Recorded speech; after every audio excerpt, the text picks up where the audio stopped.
Good afternoon. It's Saturday, March 14, 2020. It's about 4:30 in the afternoon. I am Hussein Berry, a Dearborn resident that serves you as president of the Dearborn Board of Education. I serve on the board with 6 other individuals that I call my school board family. Their names are Jim Thorpe, Mary Lane, Roxanne McDonald, Dr. Michael Mead, Adil Mozib, and Mary Petrikoff, also Dearborn residents. They are very caring people that make decisions daily that serve the best interest of over 20,000 students that reside in the Dearborn Public School District and another 15,000 students that attend Henry Ford College. The purpose of this video is to communicate with you how decisions were made the past few days. I will do that to the best of my ability without crossing any lines of ethics. I found that talking to so many of our friends this week helped dissipate some of their anxieties. It has been a rough week in the city of Dearborn, the state of Michigan, and all over the world. Yes, I am referring to the coronavirus. I am not the expert. Again, I am not the expert. The scientists and the health professionals are moving very quickly to get ahead of this virus. Where and how it started and how do they slow it down are some of their challenges. Eventually, their goal is to control it. To all those that are claiming they are the professionals on how to control this virus, COVID-19, I say, well, you know what? I'll be nice and not say anything at all for now. In 1976, yes, the bicentennial year, Mrs. Iris Becker, may God bless her soul, my journalism teacher at Salina Junior High School, got me involved in an organization called the March of Dimes. She planted a seed called community service. She taught me many lessons on community service. Speaking of community, from my experience since then, anytime our community, the Dearborn community, faces an adversity, we come together as a family to take care of one another. This has happened numerous of times. One example is the infamous Tuesday on 9/11. Another more recent example is when the state cut our Dearborn Public Schools budget by almost $20 million overnight. That was almost 10% of our budget. At that time, all parties came together to solve a very difficult situation. During that period, we had individuals yelling at us, yes, yelling at us, telling us to check with other districts to find out how they were going to get through those difficult times. Full truthfulness, the other districts were calling us for guidance. Let us not forget, we are Dearborn. We have the courage to lead. We started our week on Monday preparing for a school board meeting that night. It was a typical meeting. We paid our bills, listened to reports from the administration, and listened to concerned citizens sharing their thoughts on decisions that were made by the administration recently. All concerns were heard. One concern came from a very special young lady, a student of ours, that showed a tremendous amount of courage and confidence as she voiced her concerns to 8 adults about a planned camping trip. She was not happy with some of the decisions that were made. I was very proud of how she presented herself. On that Tuesday morning, I heard some disturbing news. I heard that there might have been an individual that tested positive for COVID-19 at a nearby hospital. Even though it was only a rumor for now, I still called our superintendent, Dr. Maleko, and shared this news with him. That phone call triggered an emergency meeting of our Dearborn Public Schools crisis team. Yes, Dearborn Public Schools crisis team. This team includes about 35 of very intelligent and professional staff members that are led by Dr. Maleko. This team meets once a month during normal times. For obvious reasons, the team started meeting more often the past few months and daily the past few weeks. This past week, they met 2 to 3 times a day. I sat in on some of those meetings. I was very impressed and felt very thankful to them as I listened to these professionals discussing their plans for the multiple services that we provide for our students and their families, most important being their safety. Tuesday night, our Governor Whitmore, announced that there were 2 individuals in the state of Michigan that did test positive for COVID-19.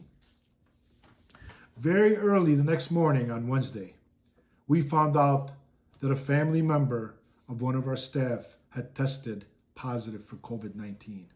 That staff member, as of Tuesday, was under quarantine and being tested for the virus. The staff member was at one of our buildings on Monday. Dearborn Public Schools crisis team went into action again. I was receiving updates every hour on the hour from Dr. Maleko. I asked Dr. Maleko to please consult with our local, county, and state officials throughout that day. Even though the experts, rightly so, told us that there was very low risks involved, that we did not need to close the school, we went in a different direction. After consulting with my colleagues, Dr. Maleko and I decided late on Wednesday afternoon to close the school the next day on Thursday. We kept the staff and the students home and sent in the professionals to deep clean the entire building. Early that Thursday morning, discussions at all levels continued as whether to close the entire district or not. These discussions included our representatives and our leaders at the county and the state level. Late that afternoon, early that evening, we were told that our governor and her team were meeting, and she was going to address the entire state later that evening. At 11 p.m., Governor Whitmer shared her decision that I fully support to close all K-12 school buildings, public, private, and boarding until April 5th. Dearborn Public Schools calendar calls for a spring break to take place Monday, April 6th through Friday, April 10th. As of right now, Dearborn Public Schools will be closed until Sunday, April 12th, 2020. Late Friday afternoon, we received that our staff member tested positive for COVID-19, but was not contagious while at the building on Monday. The inevitable happened. The virus that most believe originated on the other side of the world has found its way almost into every country, and yes, the city of Dearborn now.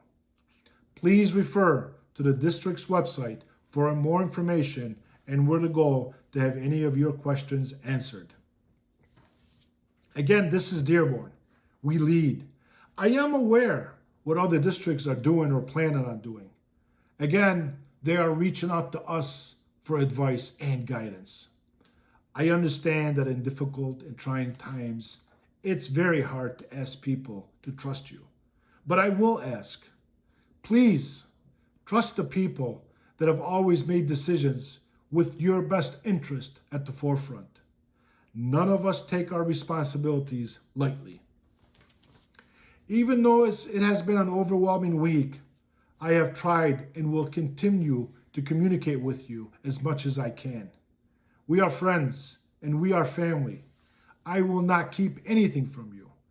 I will always be truthful with you. It's been a very difficult week, and yesterday Dr. Maleko asked me where I was finding my energy the past few days. Well, let me tell you, even though a few hours of sleep and many cups of coffee help, but my,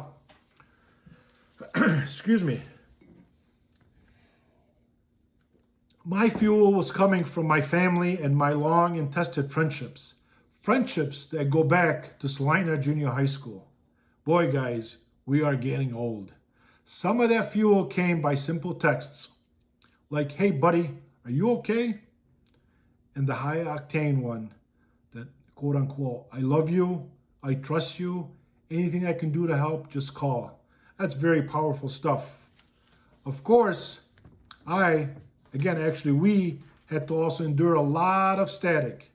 I will keep this part short, but let me explain.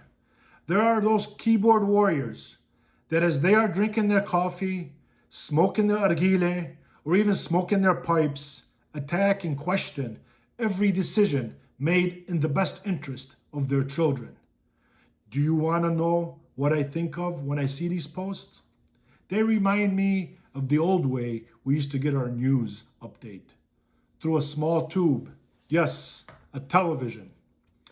When important news was delivered at night, the stations would shut down for the night, and all you would see is the static on the screen. Even though you delete your posts and call and apologize the next day, your knee-jerk reactions are still very hurtful. Okay, I will go back to being nice now. This is Dearborn, and in Dearborn we always take care of one another. It does not matter where our grandfathers came from and what ports they came through. We ended up here in Dearborn, and there's a reason why we continue to live here.